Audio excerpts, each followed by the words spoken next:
Welcome to my channel. Isinya adalah kumpulan cerita romantis. Jangan lupa subscribe, like, dan share video ini ya. Terima kasih teman-teman. Jebakan Mafia Tampan Part 1, Salah Kamar. Karina tertawa bersama teman-temannya. Malam ini adalah malam terakhirnya menikmati liburan sebagai lajang. Seminggu lagi, ia akan melangsungkan prosesi janji suci bersama kekasihnya, Ben. Mereka sudah merajut kasih selama 4 tahun. Kini, mereka akan menikah. Congrats, babe. Peki Krita, teman dekat Alia, memberi kecupan pipi kanan dan kirinya. Thanks, ucap Karina. Segelas bir disodorkan oleh Kinanti untuk Karina. Come on, Ari, minum terus sampai pagi. Karina mengambil gelas keempatnya. Dia meneguk langsung menghabiskan isinya. Mereka sudah membayar bar dalam hotel itu semalam. Malam ini, mereka akan mabuk sepuasnya. Untunglah, orang tuanya tidak pernah tahu bahwa ia sering minum alkohol. Bisa-bisa ia kena hukuman atau diusir dari rumah. Senyum menyungging di wajahnya. Satu tangannya mengangkat gelas berisi bir. Diikuti 4 teman baiknya. Mereka meneguk lagi dan lagi. Tawa menggema memenuhi ruangan-ruangan itu. Mereka mulai kehilangan akal. Arumi menarik tangan Karina menuju panggung kecil. Perempuan berambut panjang itu berteriak, meminta musik lebih kencang. Ia menggeleng-gelengkan kepala sambil melompat. Karina mencoba mengikuti meski kikuk. Tidak lama, Kinanti dan Rita mengikuti mereka. Di sana, mereka menari tak jelas, agak sempoyongan. Sementara, Lia masih duduk di kursinya. Ia hanya menatap ke-4 orang yang sudah mirip orang gila. Lia selalu iri pada Karina. Perempuan itu memiliki segalanya, uang dan ketenaran. Karina adalah anak konglomerat, juga seorang beauty influencer yang sangat terkenal. Ia hanyalah seorang beruntung yang berteman dengan orang sekelas perempuan cantik itu. Ben adalah gebetannya sejak kuliah, tetapi lelaki itu langsung jatuh cinta ketika bertemu dengan Karina. Wajah tampan dan baik hati Ben membuat Karina terpesona. Karina sangat baik, tetapi Lia membencinya, sangat benci. Seharusnya ia yang berada di posisi Karina. Ayo Lia, teriak Karina dari panggung. Lia menggeleng menolak, menunjukkan senyum yang indah. Ia meneguk minuman sekali lagi. Air mata mulai menggenang di pelupuknya. Kalau saja ia terlahir dari keluarga kaya seperti keluarga Karina, ia pasti bisa tersenyum lepas seperti perempuan itu. Takdir memang sangat kejam. Aku mau minum saja. Perempuan yang sendirian di meja itu menatap teman-temannya di panggung kecil sambil berjoget di samping pole, meniru pole dancer. Dibandingkan dengan mereka, Lia yang anak seorang pegawai swasta, tidak ada apa-apanya. Mereka bertemu saat kuliah di Inggris. Jika Arumi, Karina, dan Kinanti ke Inggris karena bantuan biaya dari orang tua mereka yang kaya raya, Lia harus belajar keras demi beasiswa dan bekerja part-time untuk biaya hidupnya. Apa yang didapatkan Lia saat ini adalah hasil kerja kerasnya. Hal itu membuatnya selalu marah melihat kehidupan temannya yang bisa mendapatkan segalanya tanpa berusaha. Ia meneguk minumannya lagi dan lagi. Bosan, ia memutuskan untuk keluar dari ruang VIP itu. Ia berhenti di railing, menatap orang-orang di lantai bawah, menari seperti hilang akal. Kamar 4106, jam 12. Teriak seorang lelaki botak bertubuh besar kepada perempuan bergaun merah pendek. Ia menyodorkan kartu akses kepada perempuan itu. Lia tersenyum kecil, mengerti transaksi apa yang orang-orang itu lakukan. Ia masih tinggal di tempat itu beberapa menit. Saat akan masuk kembali ke ruangannya, ia tidak sengaja melihat kartu akses yang terjatuh di lantai. Tidak salah lagi, kartu itu adalah milik si botak tadi. Lia memungutnya. Ia akan datang ke resepsionis dan memberikan kartu itu sebelum jam 12.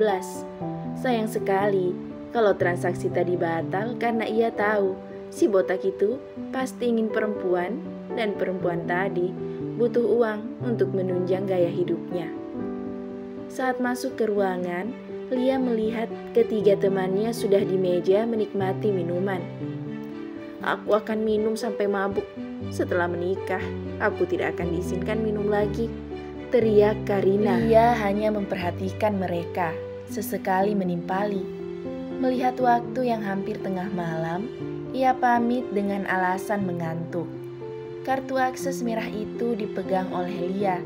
Sebelum pergi dari klub itu, ia ke toilet mencuci wajah karena merasa pusing. Saat keluar, ia bertemu Karina yang sempoyongan dan sepertinya lupa diri. Lia menatap kartu akses di tangannya dan Karina bergantian. Ia tersenyum sinis.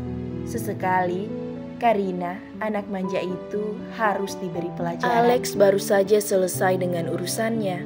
Yakuza itu tidak tahu sedang mencari masalah dengan siapa. Ia meletakkan pistol dari pinggangnya ke meja.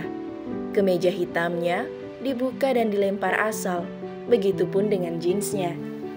Alexei Volkov berasal dari klan Volko yang terkenal sebagai mafia kelas 1 dunia. Sindikat yang memiliki jaringan di seluruh dunia, baik di negara besar maupun kecil. Tidak hanya menguasai alur senjata dan obat terlarang, juga beberapa kilang minyak dan gas bumi. Mafia yang bisa memonopoli keuangan dunia dalam sekejap. Alex sengaja datang ke Bali untuk memberi pelajaran pada orang Jepang yang berani mengganggu bisnisnya. Mafia Jepang itu mengira Alex akan diam saja. Bisnis sekecil apapun tidak akan dibiarkan oleh Alex demi menjaga nama baik klannya. Lelaki itu berniat untuk ke kamar mandi, tapi urung saat melihat seorang perempuan di ranjangnya. Ia sibuk mengatur pasokan barangnya yang bermasalah di perairan Cina. Ia jadi lupa kalau sudah memesan perempuan pada salah seorang bawahannya. Tapi bukannya ia sudah membatalkan pesanan itu karena ingin istirahat. Tidak apa-apa, ia masih memiliki banyak tenaga untuk bermain-main. Alex mengerutkan kening, menatap perempuan yang terlelap dalam damai itu. Ia tidak pernah melihat perempuan tertidur sebelumnya. Setelah kegiatannya selesai, ia akan mengusir perempuan yang menghangatkan ranjangnya.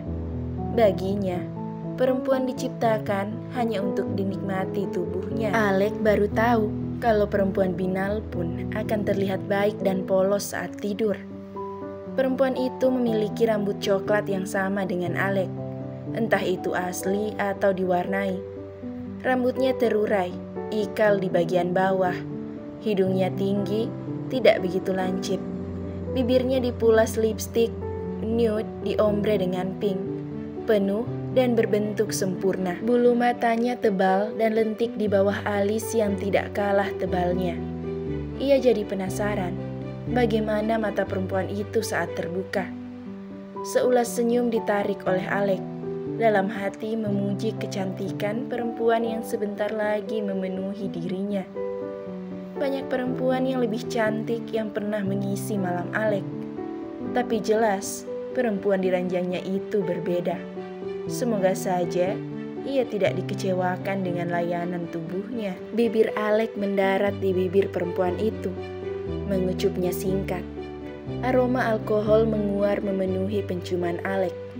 Dasar pemabuk, rutuk Alex. Alex masuk ke kamar mandi untuk membersihkan diri. Dari cermin wastafel, ia bisa melihat di lehernya ada darah yang mengering, membuatnya menyeringai, mengingat orang-orang yang mati di tangannya 1 jam tadi. Saat Alex keluar, keningnya berkerut melihat perempuan yang sedang duduk sambil menggelengkan kepala. Alex yang hanya mengenakan boxer mendekat.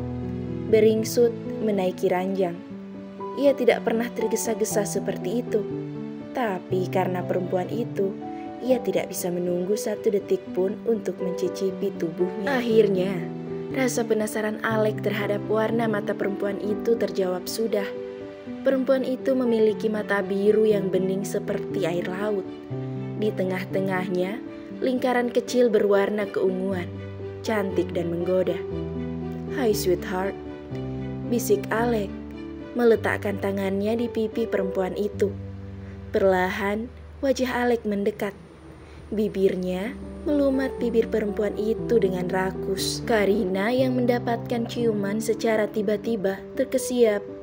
Kepalanya masih pusing karena pengaruh alkohol. Ia belum tahu apa yang terjadi dan siapa lelaki yang sedang menciumnya. Sedikit kesadaran dalam dirinya ingin mendorong lelaki itu menjauh. Tapi tubuhnya seakan bergerak sendiri, membalas setiap ciuman dan sentuhan lelaki itu. "Sangat manis," sebut Alek, lalu memindahkan bibirnya di leher Karina. Karina tidak membalas apa-apa, hanya lenguhan dan nafas kasar yang terdengar darinya. Entah itu mimpi atau nyata, tapi ia sangat menikmatinya. Ia bahkan tidak sadar saat tubuhnya tidak lagi ditutupi 1 benang pun. Yang ia tahu, ia tidak mau sentuhan tangan besar itu menjauh dari kulitnya. Mata biru Karina menatap mata Alek. Ia terlalu mabuk sehingga seakan-akan melihat gradasi warna di sana. Percampuran hijau, kuning, abu-abu dan biru. Kedua pasang mata itu lalu memejam setelah bibir mereka kembali bertemu. Oke, part 1 sudah selesai ya teman-teman. Oke guys, thank you for watching my video. Jangan lupa like, subscribe, dan share video ini supaya teman-teman kalian bisa mendengarkan cerita ini juga.